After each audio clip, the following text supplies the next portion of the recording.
जी खबर शामिल करते हैं उकाड़ा से।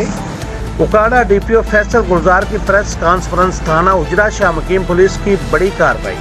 दो खतरनाक बैनुल-ज़िलाई डकैत गैंग और अंधे कत्ल के मुलजमान के साथ 25 इश्तिहारी गिरफ्तार। मुलजमान के कब्जा से 1,09,70,000 रुपए का सामान और नकदी बरामद। डीपीओ फैसल गुलजार डीएसपी की ज़ेरे निगरानी सेंसी बुनियादों पर कार्रवाई करते हुए पुलिस ने कई संगीन मुकदमात में मतलूब मुलजमान को गिरफ्तार किया।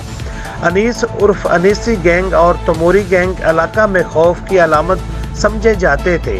गुज़िश्ता माह लड़की के अंधे कत्ल का सुराग लगते हुए मुलजम एहसान को भी गिरफ्तार किया गया।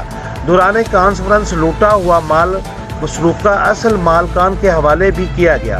डीपीओ फैसल गुलजार सिविल सोसाइटी वकला अंजमन ताजरान और मुतासरा शहरियों की जानब से डीपीओ फैसल गुलजार उनकी टीम को खराजे तहसीन पेश किया गया।